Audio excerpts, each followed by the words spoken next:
Hello दोस्तों, कैसे हो आप सब। आई होप सब लोग अच्छे होंगे। आज मैं आपके लिए लेकर आई हूँ इंसर्ट टैब का सेकंड पार्ट। पहले पार्ट में मैंने आपको काफ़ी सारी चीज़ें बताई थी, ठीक है। आज उसी का सेकंड पार्ट है। हम उसके आगे की चीज़ें डिस्कवर करेंगे कि आगे, जैसे लास्ट पार्ट में मैंने आपको पिवट्स बताए थे, चार्ट बताए थे। इसमें मैं आपको बताऊँगी पिवट टेबल और चार्ट हम कैसे एक साथ इंसर्ट कर सकते हैं, कैसे हाइपर लिंक दे सकते हैं, या फिर ऑब्जेक्ट इंसर्ट कर सकते हैं, या कोई सिंबल इंसर्ट कर सकते हैं। मेरे पास एक ऑप्शन आ रहा है, क्या, पिवट चार्ट, ठीक है। अब ये पिवट चार्ट और नॉर्मल चार्ट में क्या डिफरेंस है, ठीक है। यहाँ पे मैं क्लिक करूँगी, आप देख रहे हो पिवट चार्ट और pivot chart and pivot table. तो इसमें क्या होगा, अगर मैंने पिवट चार्ट और पिवट टेबल पे क्लिक किया तो ये क्या करेगा कि एक टेबल भी क्रिएट कर देगा, पिवट टेबल, और एक चार्ट भी बना देगा, ठीक है। जैसे मैंने इस पर क्लिक किया, इसने मुझसे रेंज मांगा, मैं न्यू वर्कशीट में कर रही हूँ, ओके, ठीक है। अब देखो, इसने पिवट टेबल भी दे दी और चार्ट भी दे दी। अब मैंने यहाँ पे जैसे ही मैंने ब्रांड डालूंगी, ठीक है, यहाँ पे भी ब्रांड आ गया, यहाँ पे भी आ गया। अब मैंने डाली Q1 की सेल, तो आप देख रहे हो यहाँ पिवट टेबल में भी वो सेल आ गई और चार्ट में भी सेम टू सेम वो रिप्रेजेंट हो रहा है, ठीक है। अब मुझे सपोज Q2 की भी चाहिए, मैंने Q2 की भी डाल दी, ठीक है, तो वो Q2 की भी आ गई। अब इसका सपोज आपको कह रहे हो स्टाइल मुझे चेंज करना है, मुझे नहीं चाहिए बार चार्ट, मुझे कुछ और चाहिए, तो चेंज चार्ट टाइप में हम कर सकते हैं ईजिली। मैं सपोज मुझे लाइन में चाहिए तो मैं ओके करूँगी और ये लाइन में आ जाएगा, ठीक है। तो अब इसका ये फ़ायदा है कि आप एक साथ सारी चीज़ें रिप्रेजेंट कर सकते हो। जैसे मैंने पहले पिवट बना ली, फिर मैं सोच रही हूँ कि अब नहीं मुझे इसका चार्ट भी चाहिए, ठीक है। तो आपको वो मतलब टाइम सेविंग है एक तरह से, ठीक है, कि आप एक ही बारी में दोनों चीज़ें इंसर्ट कर सकते हो और फिर उस पर देख सकते हो, अपना एनालाइज कर सकते हो डेटा कि आपका ट्रेंड कैसे जा रहा है। जैसे इसमें आप अगर देखोगे सब कुछ सीधे सीधे जा रहा है, दैट मीन्स सब कुछ इंक्रीजिंग है। फॉर एग्जांपल अगर सपोज करो मैंने यहाँ पे इसको कर दिया 100, ठीक है। जैसे ही मैंने इसको 100 किया, आप देख रहे हो चार्ट में मेरे साइमल्टेनियसली सारे चेंजेस हो गए। सपोज मैंने यहाँ से डेटा ही डिलीट कर दिया, सॉरी ये Q1 का है तो इसलिए इसमें यहाँ पे कुछ भी चेंजेस नहीं हो। अब सपोज मैंने यहाँ पे डिलीट कर दिया ये, ठीक है, मैंने एंटर प्रेस किया। अब देख रहे हो यहाँ से प्यूमा वाला जो चार्ट आ रहा था, बाहर आ रहा था ना, वो चेंज हो गया, हट गया यहाँ से। कंट्रोल Z करूँगी तो आ जाएगा, ठीक है। तो साथ के साथ वो रिफ्रेश होता रहता है हमारा डेटा। नेक्स्ट आता है आपका स्पार्क लाइन्स। अब स्पार्क लाइन्स क्या होता है, स्पार्क लाइन हम बेसिकली यूज़ करते हैं ट्रेंड को दिखाने के लिए। जैसे सपोज मेरे पास ये नाइकी ब्रांड है, इसका मुझे ट्रेंड देखना है कि मेरे क्वार्टर्स वाइज जो सेल हुई उसमें ट्रेंड क्या था, मतलब कैसे इंक्रीज़ हो रहा था, डिक्रीज़ हो रहा था। तो वो एक होता है ना काइंड ऑफ, हमें ऐसे लाइन ड्रॉ कर लेते हैं जिससे हमें पता चल जाता है कि ये ऊपर जा रहा है, नीचे जा रहा है, ठीक है। सपोज मैंने यहाँ पे मुझे ट्रेंड चाहिए, ठीक है, सॉरी ऊपर लिखते हैं। अब यहाँ पे मैंने क्लिक किया लाइन, ठीक है, लाइन पे मैंने क्लिक किया। अब ये क्या मांग रहा है मुझसे, डेटा रेंज, कि मुझे किसका देखना है, ठीक है। सपोज मैं नाइकी का सेलेक्ट करती हूँ, ओके मैं, ठीक है। उसके बाद लोकेशन रेंज मैंने ऑलरेडी दी हुई है, F2 मैंने क्लिक किया, ओके। अब देख रहे हो ये यहाँ पे डेटा रेंज आ गया। अब अगर मैं इसको ऐसे ड्रैग कर दूँगी ना तो ये सभी का रेंज आ जाएगा, ठीक। आप सपोज करो मैंने इसको कर दिया 500, जैसे ही मैंने इसको 500 की, आप देखा यहाँ पे चेंज हो गया। तो ये रियल टाइम चेंजेस हैं सारे। जैसे मैंने सपोज इसको 100 किया, ठीक है, ये लाइन नीचे की तरफ आए, तो इसमें जैसे ही आप कुछ भी डेटा में चेंज करोगे अपने आप ट्रेंड लाइन में वो सारे चेंजेस होते रहेंगे, ठीक है। अब सपोज करो कि आपको जो ट्रेंड चाहिए वो बार चार्ट्स में चाहिए, तो मैं कॉलम पे क्लिक कर दूँगी, फिर से वही सेलेक्ट किया मैंने and then click on okay, ठीक है। अब आप देख रहे हो, इसको सपोज मैं डिलीट कर देती हूँ, ये बार में आ गया। अब मैंने फिर से इसको ड्रैग कर दिया, ये सबका डेटा। अब सपोज मैं इसको कर दिया मैंने 300, ठीक है, देख रहे हो कैसे अपने आप से इंक्रीज़ हो गया। यहाँ पे चौथा इसलिए नहीं आ रहा क्योंकि यहाँ पे वैल्यू क्या है, 0 है, ठीक है। तो चौथा बार आपको नहीं दिख रहा ना, सपोज मैं यहाँ पे डाल देती हूँ 1000। देखो अभी मैंने क्या किया, ये इंटीजर नहीं है, मैंने लास्ट में जैसे मैंने दोबारा से डाला इंटीजर वैल्यू तो यहाँ पे मेरा बार आ गया, ठीक है। तो इसके लिए हम यूज़ करते हैं अपनी स्पार्क लाइन को, ठीक है। विन लूज़, जैसे कि कोई मैच का अगर मेरे पास डेटा है उसमें मुझे देखना है कि मैंने कितनी बार विन किया, कितनी बार लूज़ किया, तो वो मैं यहाँ से देख सकती हूँ ईजिली, ठीक है। तो हम मतलब इतनी मेहनत करने की ज़रूरत नहीं है हमें। अगर अपने डेटा को हमें विजुअलाइज करना है अच्छे तरीके से तो हमारे पास ये डिफरेंट ऑप्शन है जिन्हें हम यूज़ करके हम ईजिली उसको विजुअलाइज कर सकते हैं, ठीक है। ज़्यादा मतलब हमें ऐसा नहीं कि हमें बहुत बड़ा कोई टूल चाहिए। एक्सेल के पास मल्टीपल चीज़ें हैं, हमें किसी टूल की भी ज़रूरत नहीं, सिर्फ एक्सेल में ही हमारे पास इतनी चीज़ें हैं ना कि हम अपने डेटा को बहुत ही अच्छी तरीके से प्रेजेंट कर सकते हैं। इट्स जस्ट दैट कि आपको वो सब चीज़ें पता होनी चाहिए कि आपको करना कैसे है, ठीक है। अब सपोज नेक्स्ट आता है आपके पास फ़िल्टर्स। इसमें मेरे पास क्या है, स्लाइसर है और टाइम लाइन है। ठीक है। अब स्लाइसर बेसिकली यूज़ होता है, मतलब फ़िल्टर का क्या मतलब होता है कि हमें अपने डेटा को किसी पर्टिकुलर क्राइटेरिया से देखना है, ठीक है, तभी हम फ़िल्टर ऑप्शन यूज़ करते हैं। अब जैसे कि फॉर एग्ज़ाम्पल मुझे यहाँ पे ब्रांड वाइज चाहिए, ठीक है, अब मैं यहाँ पे कैसे सेलेक्ट करूँगी, ठीक है, यहाँ पे मैं फ़िल्टर लगा सकती हूँ। सिर्फ सपोज़ करो मेरे को बाटा का देखना है, मैंने ओके क्लिक किया, मेरे को बार बार यहाँ पे जाके सारे चेंजेस करने पड़ेंगे, ठीक है, तो इतनी मेहनत नहीं करनी मुझे सपोज़। तो मैं क्या कर सकती हूँ, मैं यहाँ पे स्लाइसर ऐड कर सकती हूँ। जैसे मैंने स्लाइसर ऐड किया, मैंने सिर्फ ब्रांड पे क्लिक किया और ओके, ठीक है। अब आप देख रहे हो मेरे पास ये स्लाइसर आ गया। जैसे मैंने बाटा पे क्लिक किया, देखो ये बाटा का डेटा आने लग गया, ठीक है। नाइकी पे क्लिक किया, ये उसका डेटा आने लग गया। अब आप बोलोगे कि यहाँ पे कुछ भी बार या कुछ भी वो तो आ ही नहीं रहा, ठीक है। इट इज़ बिकॉज ऑफ कि हमने ये क्वार्टर का जो सम है ना मेरे पास, ठीक है, ये हमने उसमें लिया है, बार्स में लिया है, ठीक है। अब जैसे मैंने इस पर क्लिक ये कर दिया, ठीक है, ये लाइन में है मेरे पास, इसलिए यहाँ पे कोई डेटा नहीं आ रहा। सपोज़ मैं इसको कर देती हूँ बार में या फिर कॉलम में, ठीक।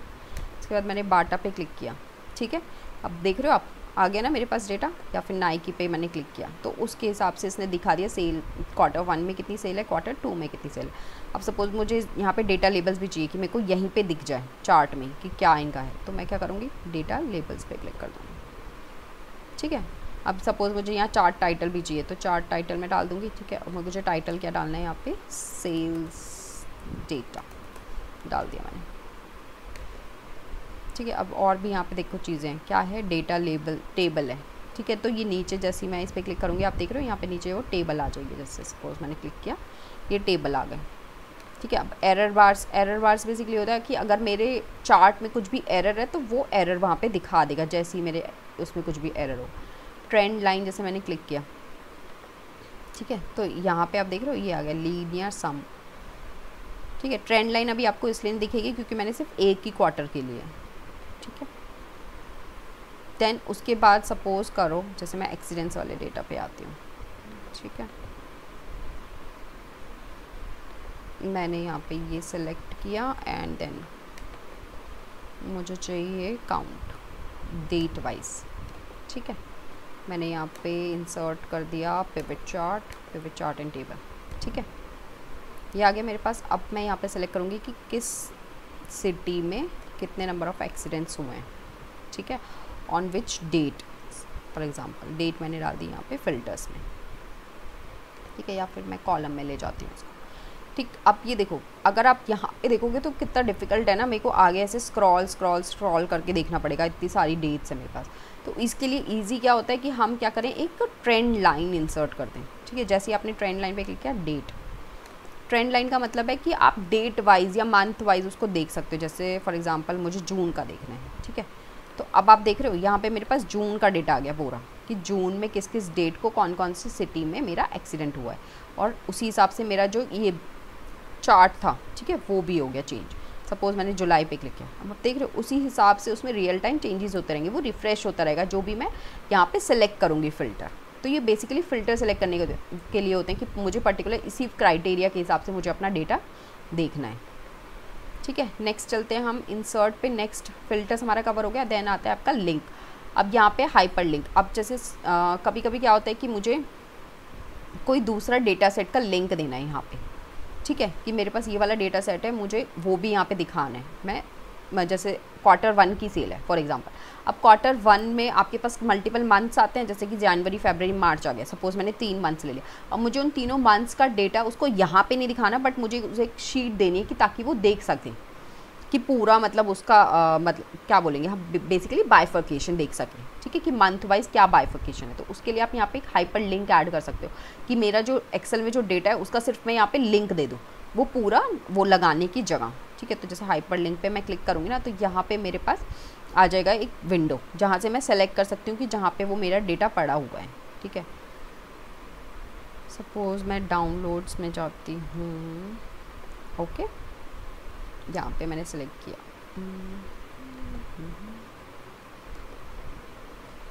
अभी मेरे पास एक्चुअली कोई डेटा नहीं है, ठीक है, वरना मैं आपको यहाँ पे ऐड करके दिखाती हूँ उसका हाइपर लिंक हम कैसे दे सकते हैं, ठीक है। नेक्स्ट आता है आपका टेक्स्ट। अभी इसमें आपके पास मल्टीपल चीज़ें, जैसे कि टेक्स्ट बॉक्स है। फॉर एग्जांपल मुझे यहाँ पे ठीक है। एक चाहिए लिखा हुआ कि सेल्स डेटा, ठीक है। तो मैं क्या करूँगी, यहाँ पे टेक्स्ट बॉक्स पे क्लिक किया इंसर्ट करने के लिए,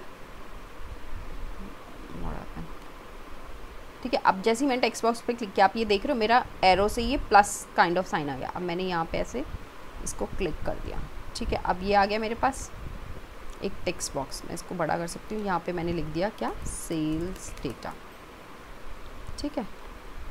अब मैं इसको उठाकर यहाँ पे ले जाती हूँ,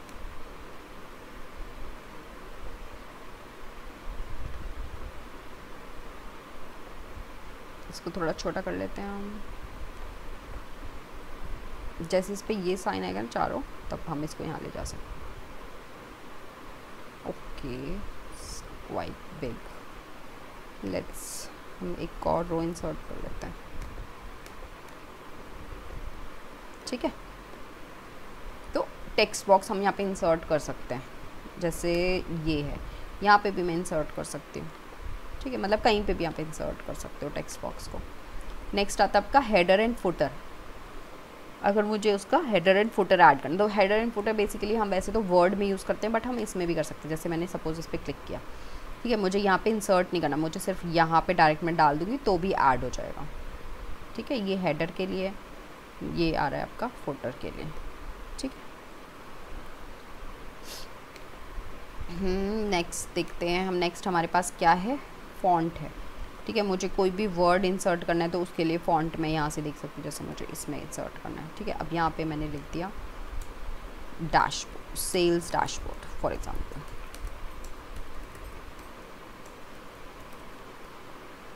ठीक है। ये लिख दिया मैंने। अब इसको भी हम चेंज कर सकते हैं, जैसे आप देख रहे हो फॉर्मेट विंडो पे, सपोज मैंने इसको कर दिया ऑरेंज, ठीक है। तो आप ऐसे यहाँ से मल्टीपल इंसर्ट कर सकते हो, जो भी आपको पसंद है उस अकॉर्डिंग, ठीक। नेक्स्ट आपका आता है, यहाँ पे देखोगे तो आप सिग्नेचर लाइन, ठीक है। जैसे मैंने कोई भी डेटा अपना बनाया, मुझे नीचे अपना सिग्नेचर डालना है, तो उसके लिए मैं इसको क्लिक कर सकती हूँ, ठीक है। अब यहाँ पे जो भी सजेस्टेड, मतलब नाम जैसे मुझे डालना है, सपोज़ मैंने अपना नाम लिख दिया यहाँ पे पारुल। अब सिग्नेचर का टाइटल क्या होना चाहिए, जैसे सपोज़ मैंने लिख दिया मैनेजर, ठीक है। यहाँ पे ईमेल एड्रेस मैंने लिख दिया, सपोज़ मैंने लिख दिया parul@gmail.com, सिंपल, ठीक है। अब कमेंट भी ऐड कर सकते हैं मैं उसमें, अगर यहाँ पे क्लिक करूँगी तो कमेंट ऐड हो जाएगा, ओके, ठीक है। तो ये मेरा आ गया एक सिग्नेचर बन के, ठीक है ना। पारुल और डेजिग्नेशन आगे नीचे मैनेजर, जो भी हमने वहाँ पे डाला था, ठीक है। ऐसे आप अपना सिग्नेचर नीचे ऐड कर सकते हो, ठीक है। ये होता है ऑब्जेक्ट के लिए। अब इस ऑब्जेक्ट का बेसिकली मतलब क्या होता है, जैसे कि मैंने कोई, जैसे हाइपर लिंक मैंने आपको बताया था, तो कुछ कुछ हाइपर लिंक की तरह ही है। यहाँ पे सिर्फ हम हाइपर लिंक देते हैं उस पर्टिकुलर चीज़ का, जैसे ही मैं उस पर क्लिक करूँगी तो वो लिंक के तौर पे ओपन हो जाएगा। अब सपोज़ करो मुझे लिंक नहीं डालना, मुझे वो पर्टिकुलर फाइल ही डालनी है, ठीक है। तो मैं, ऐसा नहीं है ना कि कोई भी फाइल कॉपी करके पेस्ट कर दिया। जैसे फॉर एग्जांपल ये फाइल है, मैंने कॉपी की,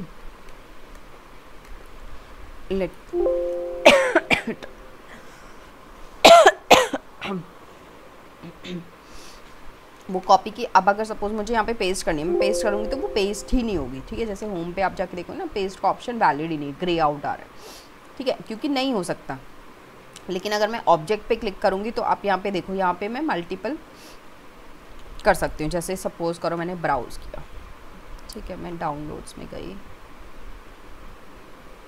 मुझे ये पूरा जिप फोल्डर ही यहाँ पे डालना है, ठीक है।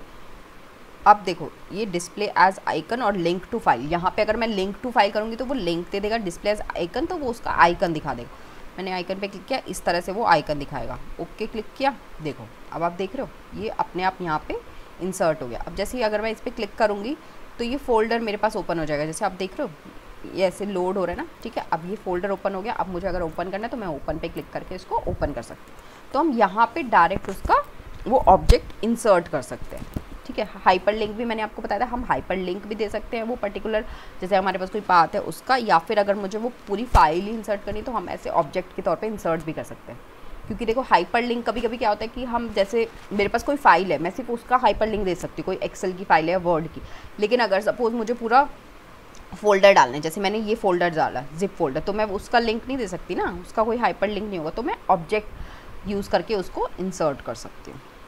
ठीक है, फिर लास्ट आपके पास आता है सिंबल्स। अब जैसे सपोज इक्वेशन पे मैंने क्लिक किया, जैसे ही क्लिक किया आप देख रहे हो यहाँ पे मेरे पास मल्टीपल आ गए, जो भी मुझे इंसर्ट करने हैं। सपोज़ मुझे मल्टीप्लिकेशन इंसर्ट करना, ठीक है, अब ये देखो ये मल्टीप्लाई का साइन इंसर्ट हो गया है ना। तो ऐसे आप यहाँ पे कोई भी साइन जो भी आपको इंसर्ट करना है, ठीक है, वो इंसर्ट कर सकते हो, कोई भी जो भी। सपोज़ मैंने लीनियर पे क्लिक किया, ठीक है, यहाँ पे मैं अपनी कोई भी इक्वेशन टाइप कर सकती हूँ। ठीक है,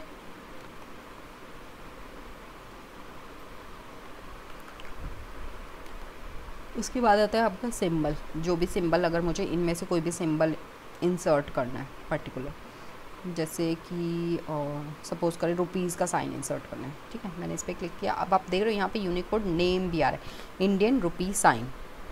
ठीक है, मैंने इंसर्ट किया।